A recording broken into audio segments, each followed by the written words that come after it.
Hello everyone. I'm trying to record as many videos today as I can because I've got husbands at home and mum's coming on Thursday. So. Right, murder case Monday. Today's case is the case of Elisa Lam. Now, I did say yesterday and Saturday's videos that I had an interesting take, which I will go into at some point. For those that don't know the case, I'll go through a brief history. Those that do, slip forward to this point where I actually get into the differences. I'm trying to find as much as I can, but I've not gone deep into it. What I will do is I will link John Lordan's videos above, because he goes into a lot of details with relation to the hotel and everything.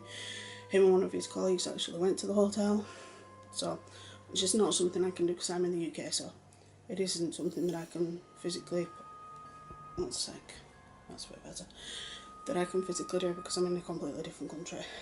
Right, so Elisa Lam was born on the 30th of April 1991, which was 9 years after I was born, and she went missing on the 31st of January 2013.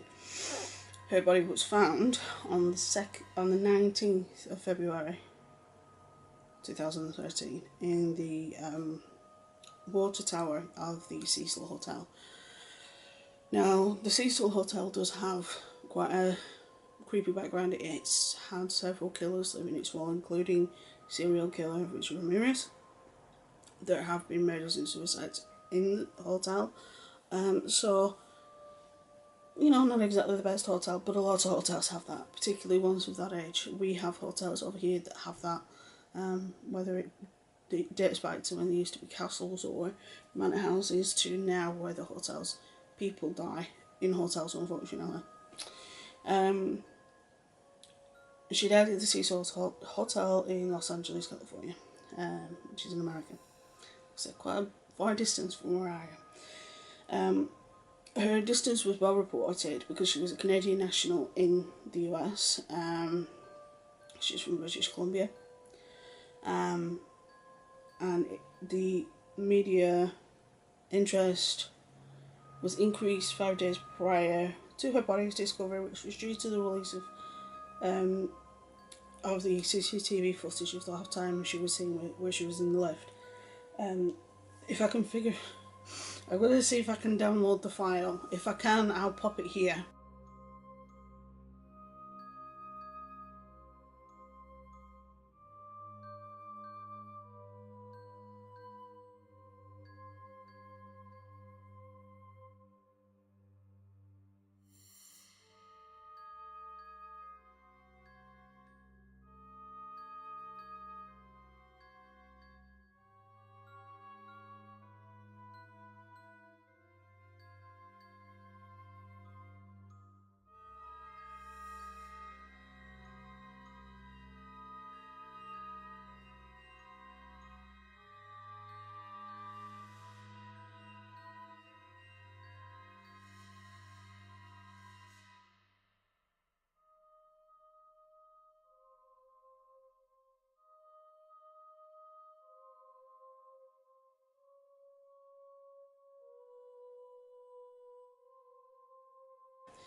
If not, then I don't know whether I'll be able to download it. I might not be able to, so because I'm not quite at that level yet. So if not, I'll find a link to it here on YouTube and I'll pop it up above. In the footage from the lift, she's acting weird. She keeps hiding in the lift, going out. She's going like this, and she looks like she's talking to someone and she's gesturing, and then she goes back into the lift. And there's also lots of speculation that the footage has been edited, which to me sort of makes sense, because if she goes out to the lift and she's out of the lift for 5-10 minutes and then she goes back into the lift, they're not going to show the full 5-10 minutes where there's nothing going on. They're only going to show the bits that are evident, which, you know, is a little bit weird. Footage shows strange activity where she kept exiting and re-entering the lift, talking and gesturing in the hallway, outside, and occasionally seemed to hide within the elevator itself. The elevator itself seems to be malfunctioning. The doors don't seem to be shutting when they should. Because usually you get into an elevator, usually it's like a count of about 5 or 6, and then the lift door starts to shut unless you want them to stay open. And there's usually a button for that. Whereas the buttons just wouldn't stop even when she was pressing it. The doors just wouldn't shut even when she was pressing buttons. So her behaviour explanations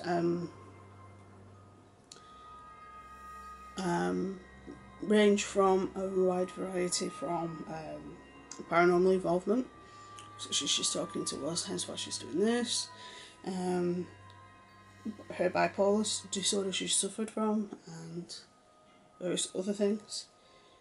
Some claim the video was edited prior to release.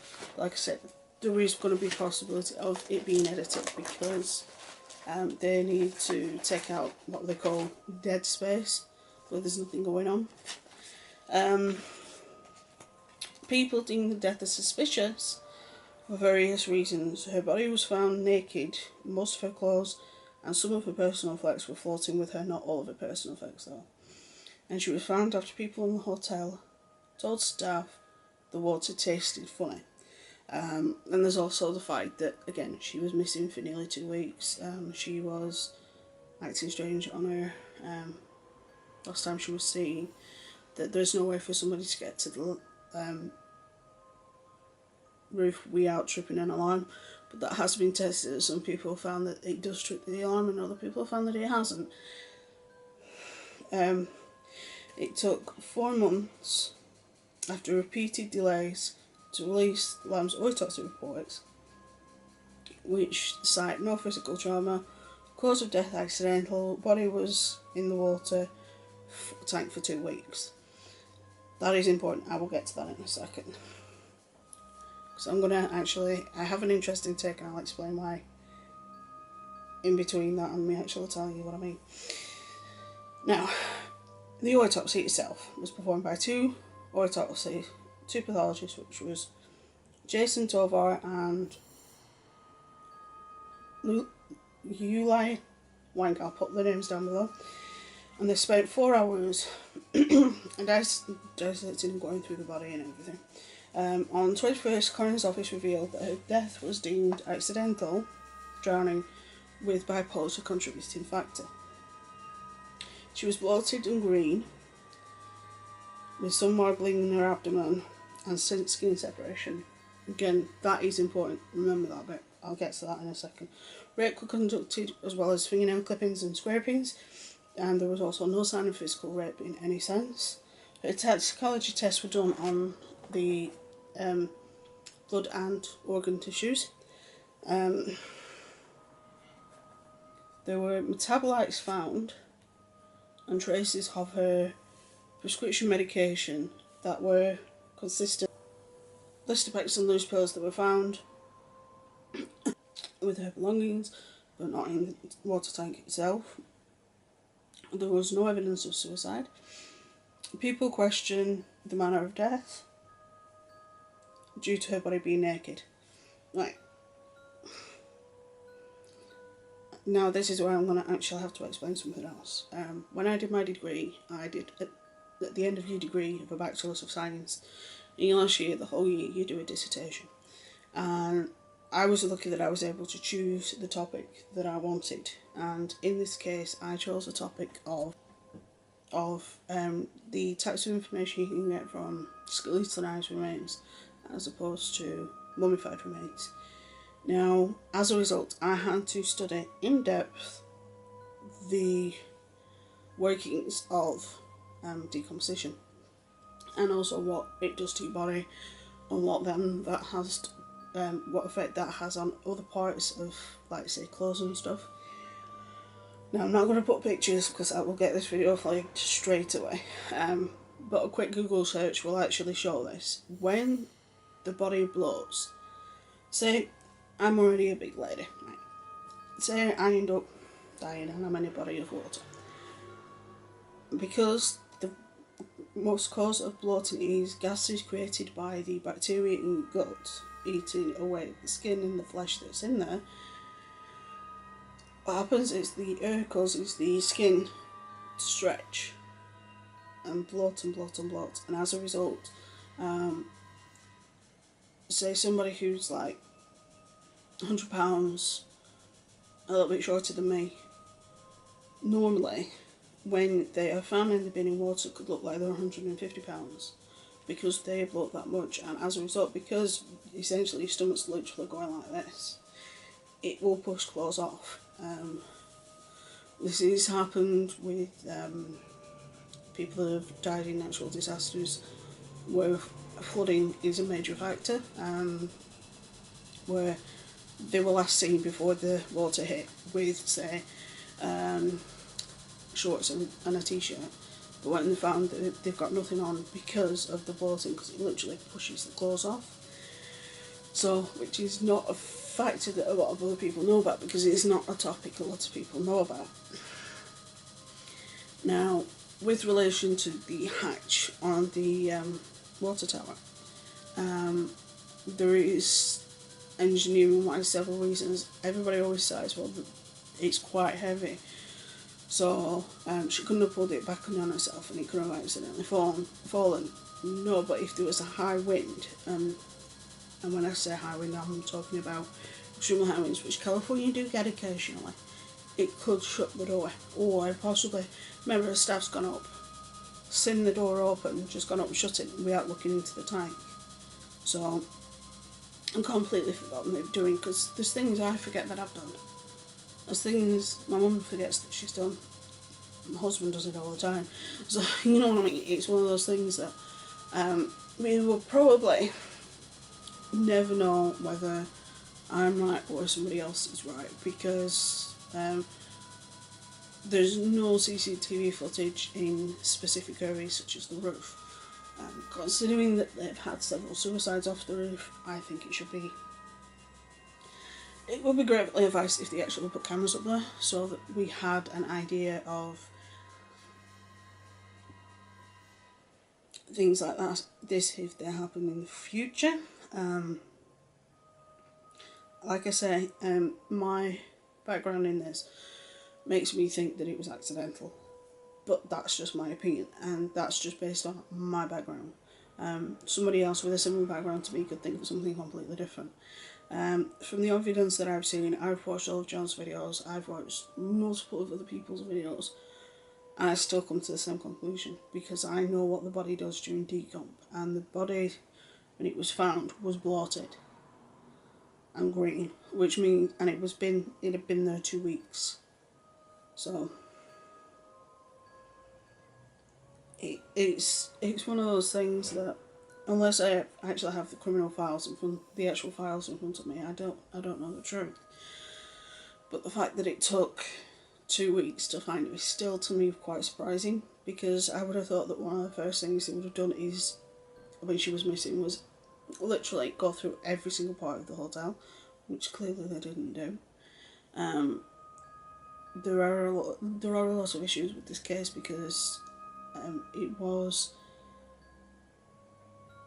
in the media straight away. There was a lot of questions surrounding the hotel, because some of the staff members weren't forthcoming. Like I said, I'll pop John's videos above. He has a different take than I do, which is fine. I still respect him, and like I say, he goes more in depth. But from all the videos I've seen on this case and all the articles and everything, I still come to this solution, because it's something that I am trained in, and I know what the body can do when it blows. It's not nice, but unfortunately it's just the way things are. I'm probably going to record a couple more videos today. I do have to charge my camera at some point, but maybe to look at it last for a couple more videos, because I'm going to try and get as many done for this week and next week as I can. I do have 2 collabs coming up, one for Writers Wednesday and one which will probably for a weekend. The weekend one is with Kimmy Cat, so I'm looking forward to that. We just need to set down a date. So with a bit of luck, that will happen shortly. We shall see. But like I said, I'm hoping it will happen as shortly. And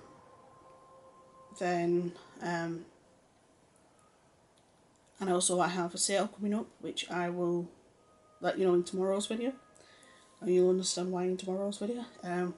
Tomorrow's video is actually on Freely, so that should be fun. Oh, Jay. Oh. She's probably going to try and rip me a new one, but I don't care. But at the end of the day, I doubt it, because I'm too little of a channel for her. So, we shall see. Alright, so with that being said, stay safe, have fun, and I will see you tomorrow.